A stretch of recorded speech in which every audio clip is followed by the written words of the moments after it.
Beleza, continuando aqui com a nossa série de React Hooks, agora vamos falar sobre o hook chamado Use Effect. E para começar isso, deixa eu pegar aqui o meu energético e vamos começar aqui a falar do Use Effect. Bom, basicamente para que serve o Use Effect? O Use Effect a gente pode ser usado ele em várias coisas, mas a principal função dele é que permite que você crie alguns efeitos de performance no seu componente. A gente geralmente chama de Performance Side Effects, que são efeitos colaterais, que é, por exemplo, assim que você renderiza uma tela, você consegue executar uma função. Se a primeira coisa que vai ser executada no seu código é essa função que está dentro do Use Effect. Alguns exemplos disso são para você fazer fetch de data, por exemplo, fazer uma requisição API, um get, um post, algum serviço, você usa ele. Fazer o update diretamente na DOM e timers, por exemplo, quando você vai comprar uma passagem, que tem um timer lá de meia hora, que a passagem está reservada para você. Isso são coisas feitas com o Use Effect, que assim que você entra na tela, você já ativa essa função de timer, função de data. Então, tem várias coisas que a gente pode usar. E, para aproveitar o nosso exemplo aqui do nosso counter, vamos implementar um Use Effect bem aqui. E eu vou aqui importar, já está até importado o nosso Use Effect aqui de cima.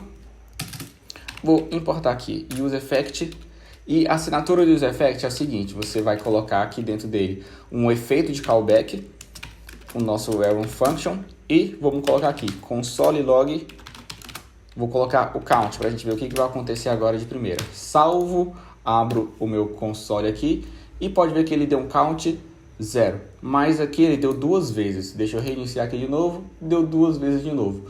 Mas ele não era para executar só uma vez, por que está executando duas vezes? Bom, no React 18 a gente teve uma atualização que isso só acontece no modo de desenvolvimento, que é basicamente o Strict Mode. Provavelmente, se você estiver acompanhando o seu projeto junto comigo, se você ficar atualizando, vai aparecer duas vezes. Como que eu faço para desativar isso? Basicamente, eu venho aqui no meu index.js e vou remover o meu react.strict-mode. Depois que eu removi, deixa eu só indentar aqui, salvo, e a partir de agora ele está executando somente uma vez e não vai ter problema nenhum. Suave. Então vamos voltar aqui. Então quando eu coloco a assinatura do Use Effect desse jeito, ele executa uma vez só assim que entra na aplicação. Então vamos colocar aqui um timer e para ele adicionar um valor no nosso Use Effect, né? Então deixa eu vir aqui, dou um set timeout. A assinatura do set timeout é bem parecida com a do Use Effect, e dentro aqui do set timeout eu vou colocar a função de add value que a gente já escreveu ali em cima. Vou salvar e opa, tá muito rápido isso daqui. Falta colocar o timer aqui, que eu quero que ele altere isso daqui a cada 1 segundo. Salvar, agora ele está indo um por um. Deixa eu atualizar aqui, 0, 1, 2, 3, certo, então tá soando beleza. Mas Luiz, você não falou que o Use Effect ele só iria executar uma vez a cada execução? Sim, só que aqui que tá não é uma pegadinha, um pulo do gato aqui. O Use Effect ele executa a cada vez que ocorre uma renderização na tela. Mas Luiz, aqui não está renderizando a tela está estática.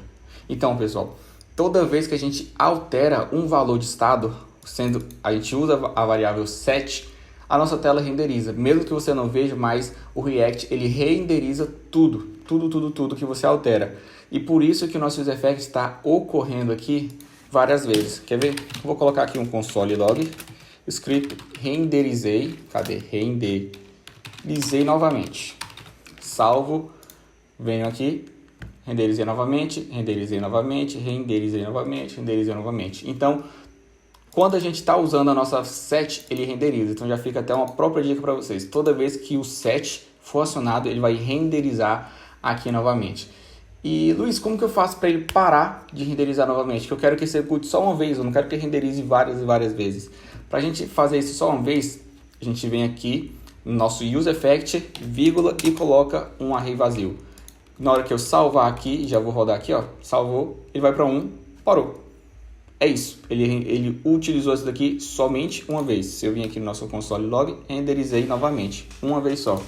Por que acontece isso? Bom, basicamente, vou mostrar aqui para vocês. Esse Use Effect aqui, que a gente acabou de criar, ele vai rodar em toda renderização. Deixa eu escrever tudo errado. Ele vai rodar em toda renderização.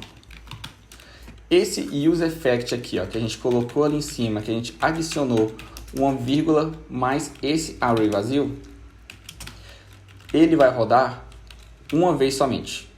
Rodar uma vez somente. E agora tem outro use effect que é basicamente igual a isso daqui. Mas o que acontece? Se a gente adiciona algum prop, algum valor aqui dentro, ele vai rodar toda vez que o meu prop sofrer uma alteração. E agora a gente vai fazer um teste com esse use effect aqui de baixo, que a gente vai adicionar uma propriedade que toda vez que ela trocar, ele vai renderizar novamente. Então, deixa eu apagar o que eu já escrevi aqui. A gente tem aqui nosso add value. O que eu vou fazer aqui? Toda vez que o meu count trocar, eu quero que ele renderize novamente. Deixa eu abrir aqui o meu console log para a gente ver escrevendo. Salvo. Vou atualizar aqui. E vamos lá. Count trocou. Vocês estão vendo que eles estão rodando. Rodando, rodando, rodando. Eu acabei esquecendo de colocar o console log aqui. Deixa eu colocar aqui para vocês verem. Console log. Render. Salvo. Render, render, render. Toda vez que o meu count está trocando, a gente consegue ver aqui que ele renderiza novamente. Bem parecido com aquela função que estava sem esse daqui. Mas Luiz, já que esse daqui faz a mesma coisa daquela que não tinha assinatura, eu prefiro usar esse daqui. Então, aqui é porque esse exemplo que eu dei, ele não está abrangendo todas as possibilidades. Mas deixa eu criar uma possibilidade aqui para vocês que faz muito sentido. Eu vou criar aqui um input.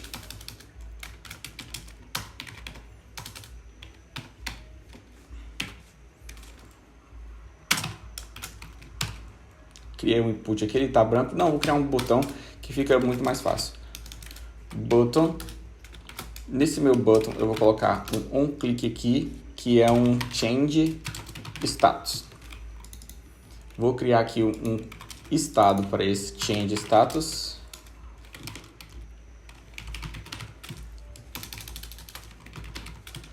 E um set status aqui.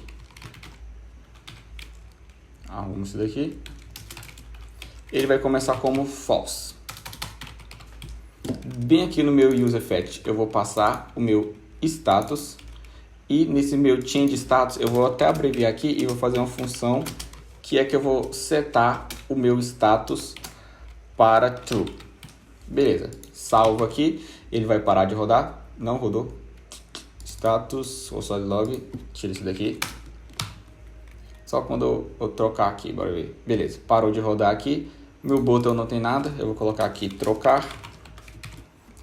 Vamos iniciar aqui do zero. Foi. Beleza. O que eu fiz aqui? Toda vez agora que eu trocar o meu status, ele começou com valor falso. Quando eu trocar, ele vai executar isso aqui novamente. Clica aqui em trocar, ele foi lá, trocou para 2. Então, pessoal, basicamente é isso.